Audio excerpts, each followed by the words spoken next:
Innal hamdalillah nahmaduhu wa nasta'inuhu wa nastaghfiruh wa na'udzu billahi min syururi anfusina wa min sayyiati a'malina may yahdihillahu fala mudhillalah wa may yudlil fala hadiyalah. Asyhadu an la ilaha illallah wa asyhadu anna Muhammadan abduhu wa rasuluh la nabiyya wa la rasulah ba'dah. Amma ba'du. Anak-anakku, para santriwan dan santriwati Pondok Pesantren Tahfidzul Quran Al-Azam yang Ustadz sayangi, Ustadz banggakan, dan saat ini Ustadz rindukan kenakalan-kenakalan kecil kalian, ya, aktifnya kalian, rajinnya kalian di dalam menuntut ilmu di pesantren. Alhamdulillah, pada pagi hari ini kita masih dipertemukan, masih diberikan kesehatan oleh Allah Subhanahu wa Ta'ala, sehingga kita masih dapat memanfaatkan waktu yang Allah berikan kepada kita, dan juga kita masih memiliki waktu luang sehingga dapat menyimak video ini.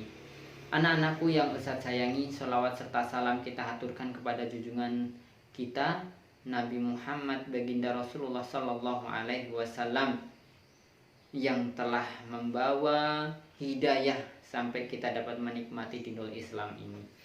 Anak-anakku yang Ustadz sayangi, mungkin untuk yang kelas 8 dan kelas 9 sudah tidak perlu perkenalan, tetapi Ustadz di sini perlu menyapa kepada anak-anakku yang saat ini kelas 7. Mungkin kita belum dapat bertemu secara langsung, tapi lewat video singkat ini Ustadz perkenalkan.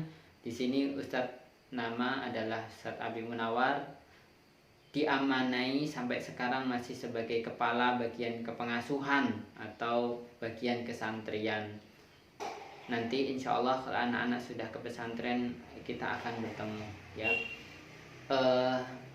Singkat ini saja yang saya sampaikan. Insya Allah nanti perkenalan yang lebih intens lagi saat kita ada di pesantren. Yang terpenting anak-anakku sekalian, Ustadz sampaikan pesan karena ini video dibuat pada tanggal 19 Juli 2020, ya, karena besok tanggal 20 kita sudah harus menghadapi yaitu PJJ atau pembelajaran jarak jauh.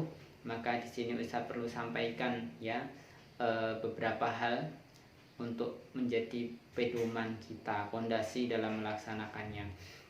Anak-anakku sekalian, tidak disangka sudah sekitar 5 bulan kita ada di rumah, ya anak-anak, dengan segala kejadian yang ada.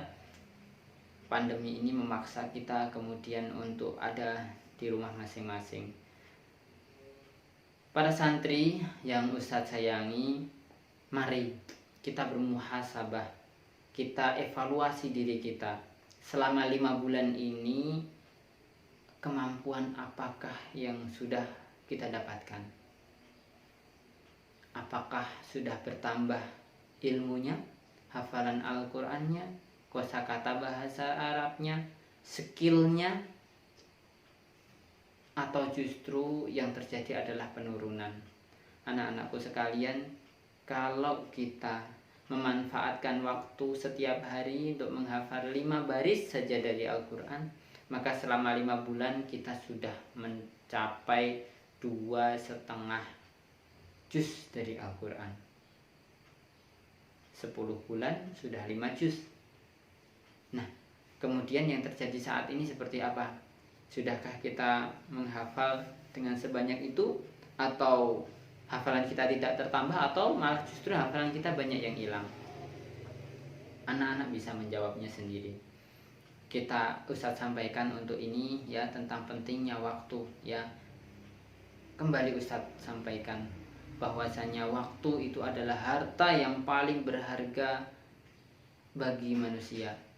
Bahkan disampaikan oleh para ulama bahwa waktu itu lebih penting daripada uang, lebih penting daripada kehidupan itu sendiri, anak-anak sekalian, ya. Jadi pentingnya kita memanfaatkan waktu itu lebih penting daripada kita hidup ini sendiri. Artinya begini, daripada hidup digunakan untuk kemaksiatan, bahasa mudahnya, ya, lebih baik mati, ya, tidak memiliki waktu. Daripada hidup digunakan untuk bermaksiat, lebih baik mati, karena dengan mati tidak bermaksiat lagi, ya. Kemudian kalau orang barat mengatakan bahwa time is money, ya, waktu adalah uang, ya, tapi waktu itu lebih penting daripada keuangan, ya. Kalau uang hanya digunakan di dunia saja, tetapi kalau waktu ini, ya, kita gunakan dengan baik, maka itu akan menjadi investasi yang luar biasa untuk amalan kita di akhirat nanti. Anak-anakku sekalian, kita semuanya diberi waktu oleh Allah itu sama, 24 jam sehari, 7 hari dalam sepekan, ya, 30 hari di dalam 1 bulan. Semuanya sama. Presiden memiliki waktu yang sama, ilmuwan memiliki waktu yang sama, seorang hafid Al-Quran itu mempunyai waktu yang sama, 24 jam sehari. Orang yang dia berprestasi di kelas 24 jam sehari. Orang yang dia tidak naik kelas juga sama. Ulama, guru-guru kita yang hafal hadis itu juga memiliki waktu yang sama dengan kita. Pertanyaannya adalah, kenapa waktu yang Allah berikan sama, tetapi kita menjadi orang yang berbeda? Ada yang naik kelas, ada yang tidak. Ada yang lulus, ada yang tidak. Jawabannya adalah, kuncinya ada di pemanfaatan waktu itu. Allah berfirman, wal asr, demi masa, demi waktu. Innal insana lafi khusrin. Sesungguhnya manusia itu sungguh dalam keadaan merugi atau kerugian. Jadi kata Allah bahwasanya demi masa. Kalau Allah berfirman dalam tafsir Ibnu Katsir, ya, Allah berfirman tentang sesuatu, ya, bersumpah dengan sesuatu, itu artinya sesuatu adalah hal yang penting, ya. Wal asri, ya, demi masa. Wal duha, demi waktu duha. Wal laili, wal lail, demi waktu malam, dan sebagainya. Kemudian anak-anakku sekalian, bahwasanya dengan modal waktu 24 jam ini kita harus memanfaatkannya sebaik-baiknya. Intinya, selama masa pandemi ini, sudahkah kita memanfaatkannya? Atau kita hanya memanfaatkannya untuk hal-hal yang tidak bermanfaat? Kalau ternyata muhasabah kita, ayo kita lihatlah. Katakan 1 hari kemarin apa yang kita lakukan, 2 hari kemarin apa yang kita lakukan. Kalau ini ternyata hanya habis untuk waktu yang sia-sia, maka ayo saatnya kita bangkit, ya. Saatnya memanfaatkan waktu ini untuk hal-hal yang bermanfaat. Jangan sampai kita nyaman dengan adanya kondisi-kondisi ini, ya. Kita lanjutkan bahwasanya Allah berfirman, orang, ya, manusia itu dalam keadaan merugi, illal ladzina amanu, kecuali orang-orang yang beriman, kata Allah, ya. Maka selayaknya anak-anakku sekalian yang sudah belajar tentang keimanan, kita manfaatkan waktu-waktu itu untuk hal-hal yang bermanfaat untuk keimanan kita. Ya, salah satu cara adalah untuk menuntut ilmu, karena ilmu itu adalah pupuknya iman. Kalau keimanan itu tidak dibarengi dengan bertambahnya ilmu din, ilmu agama yang baik, maka cepat atau lambat ilmu itu akan susut, kemudian keimanan itu juga akan menurun dan lama-lama akan hilang. Bisa saja dia masih mengaku saya masih beriman, ya, tetapi kata Allah, jika ternyata perbuatannya tidak mencerminkan keimanan, sholatnya masih ditunda-tunda jauh, ditinggalkan, ya, amalnya banyak kemaksiatan dan sebagainya, maka sesungguhnya itu dia belum beriman. Ya, sebagaimana para sahabat, para orang-orang Arab zaman dahulu mengatakan, ya Rasulullah, kami sudah beriman. Akan tetapi Rasulullah menyampaikan, ya, belum, kalian belum beriman, akan tetapi kalian baru berislam, gitu, ya. Baik anak-anakku sekalian, yang pertama kita harus memanfaatkan waktu ini untuk hal-hal yang bisa meningkatkan keimanan kita. Membaca buku, kemudian mendengarkan nasihat-nasihat, ya, kemudian mengikuti kajian-kajian baik online ataupun offline dan lainnya. Insya Allah kami akan membantu, para asatidz akan membantu setelah tanggal 20, ya, akan ada kegiatan-kegiatan dari bagian tahfidz, ya, ke sekolahan, ke santrian dan sebagainya. itu hanya sebagai sarana untuk membantu memanfaatkan, ya.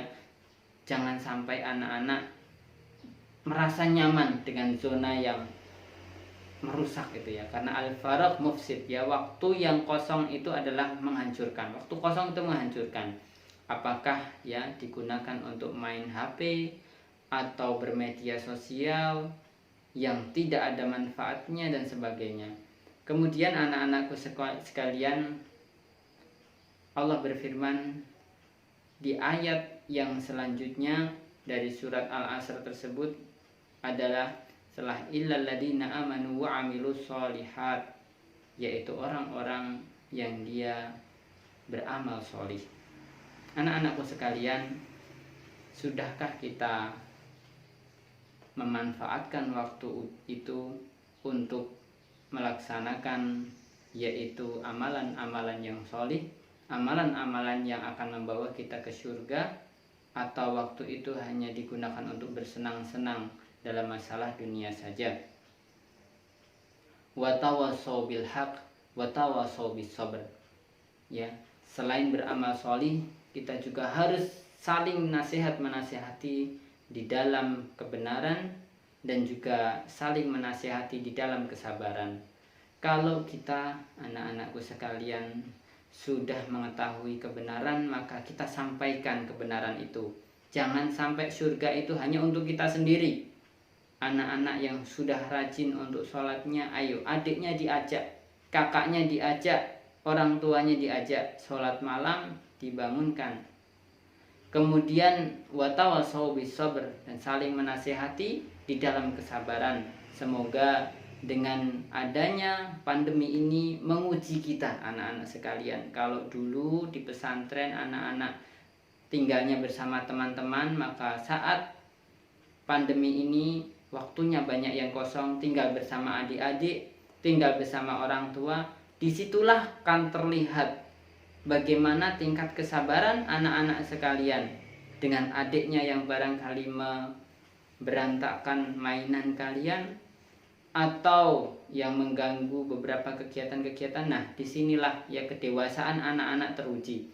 Ketika ada rebutan mainan dan sebagainya, anak-anak yang sudah lebih besar apakah mengalah atau justru malah rebutan lebih menang-menangan. Nah, inilah tanda kedewasaannya.